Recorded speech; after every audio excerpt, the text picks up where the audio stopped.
നമസ്കാരം. ഒരാൾ മരണപ്പെടുക, അയാളെ മണ്ണിലടക്കം ചെയ്യുക, പിന്നീട് അയാൾ തിരിച്ചു വരിക, അതും 18 വർഷങ്ങൾക്ക് ശേഷം. എങ്ങനെയിരിക്കും? യഥാർത്ഥ കഥയാണ്. ഹെയ്തിയിലെ ക്ലെയർവിയസ് നാസിസ് എന്ന കർഷകൻ്റേത് ആർക്കും അത്ഭുതം തോന്നുന്ന ഒരു ജീവിതമാണ്. 1962 കടുത്ത പനിയും ശ്വാസതടസ്സവുമായി ആശുപത്രിയിൽ പ്രവേശിപ്പിക്കപ്പെട്ട നാസിസ് മരിച്ചുവെന്ന് 2 വിദഗ്ധ ഡോക്ടർമാർ സാക്ഷ്യപ്പെടുത്തുന്നു. തുടർന്ന് ബന്ധുക്കൾ അദ്ദേഹത്തെ മണ്ണിലടക്കം ചെയ്യുന്നു.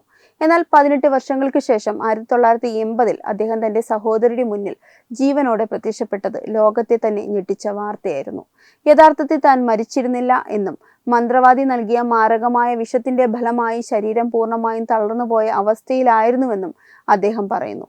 തന്റെ ശവസംസ്കാര ചടങ്ങുകളെല്ലാം ബോധത്തോടെ കേട്ടുകൊണ്ട് ആ ശവപ്പെട്ടിയിൽ നിസ്സഹായനായി കിടക്കുകയായിരുന്നുവെന്ന നാസിസിന്റെ വാക്കുകൾ കേട്ട് വൈദ്യശാസ്ത്രം പോലും അമ്പരന്നു. ഗവേഷകർ നടത്തിയ പഠനത്തിൽ ടെട്രോഡോടോക്സിൻ എന്ന വിഷമാണ് ഈ അവസ്ഥയ്ക്ക് കാരണമായതെന്ന് കണ്ടെത്തി. ഹൃദയമിടിപ്പും ശ്വസനവും തിരിച്ചറിയാൻ കഴിയാത്ത വിധം കുറച്ച് ഒരാളെ ജീവിച്ചിരിക്കുന്ന ശവമാക്കി മാറ്റാൻ ഈ വിഷത്തിന് കഴിയും.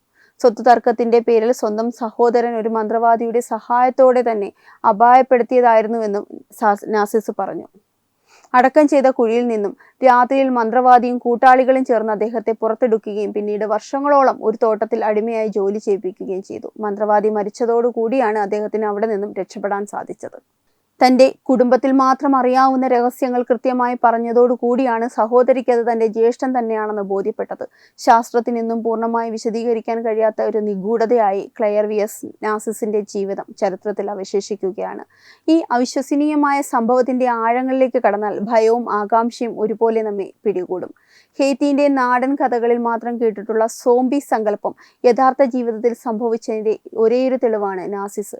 1962 മെയ് മാസത്തിൽ ഹെയ്തിയിലെ പ്രശസ്തമായ ആൽബർട്ട് ഷീസാർഹു ആശുപത്രിയിലാണ് നാസിസിനെ പ്രവേശിപ്പിച്ചത്.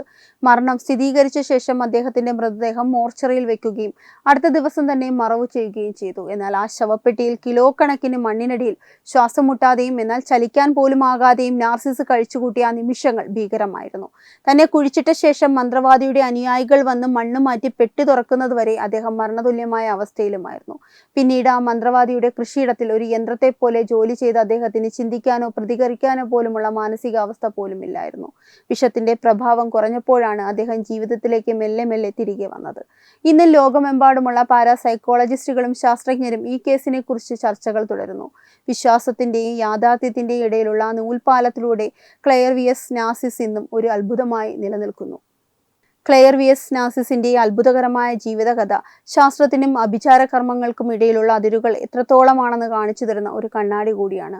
1980 ഹെയ്തിയിലെ ഒരു ഗ്രാമത്തിലെ ജനക്കൂട്ടത്തിനിടയിൽ അപ്രതീക്ഷിതമായി പ്രത്യക്ഷപ്പെട്ട വൃദ്ധൻ 18 വർഷങ്ങൾക്ക് മുമ്പ് മണ്ണടിഞ്ഞ സ്വന്തം സഹോദരനാണെന്ന് തിരിച്ചറിഞ്ഞപ്പോൾ ആ കുടുംബത്തിനുണ്ടായ ഞെട്ടൽ വിവരണാതീതമാണ്. പതിറ്റാണ്ടുകൾക്ക് മുമ്പ് മരിച്ചുവെന്ന് വിശ്വസിച്ചിരുന്ന ഒരാൾ മരിച്ചുവെന്ന് കരുതുന്ന സമയത്ത് താൻ അനുഭവിച്ച വേദനകളും ശവപ്പെട്ടിയിൽ കിടന്നപ്പോൾ കേട്ട ശബ്ദങ്ങളും വിവരിക്കുമ്പോൾ അത് കേൾക്കുന്നവർക്ക് പോലും ഒരു നിമിഷം ശ്വാസം നിലച്ചു പോകും.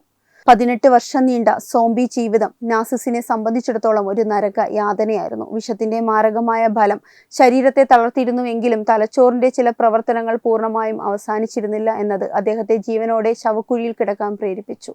വിഷം നൽകിയ വ്യക്തിയും ആഭിചാരകനും തമ്മിലുള്ള ഗൂഢാലോചനയിൽ ഒരു പാവയായി മാറുകയായിരുന്നു അദ്ദേഹം.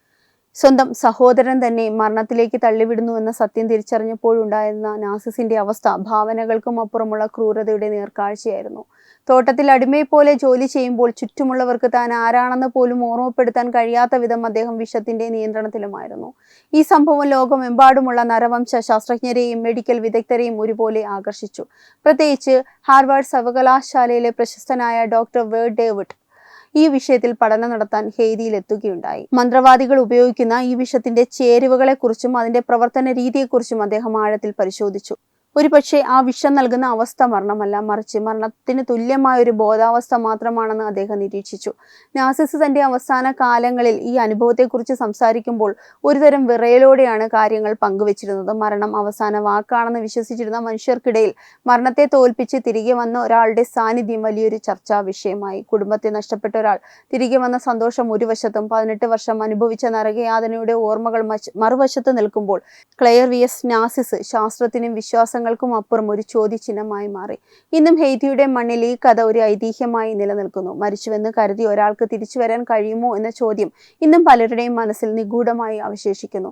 നമുക്ക് ചുറ്റുമുള്ള ലോകത്ത് ഇനിയും വെളിപ്പെടുത്താത്ത എത്രയോ നിഗൂഢതകൾ ഒളിഞ്ഞിരിക്കുന്നു എന്നതിന്റെ ഒരു ഓർമ്മപ്പെടുത്തൽ കൂടിയാണ് ഈ ഒരു ചരിത്രം. വളരെയധികം ഗവേഷണങ്ങൾക്ക് വിധേയമായ ഈ കേസ് ആധുനിക മെഡിക്കൽ സയൻസിന്റെ മരണത്തിന്റെ നിർവചനത്തെക്കുറിച്ച് പോലും പുനർചിന്തനം നൽകിയ ഒന്നാണ്. വെബ് ഡെസ്ക് തത്വമൈ TV.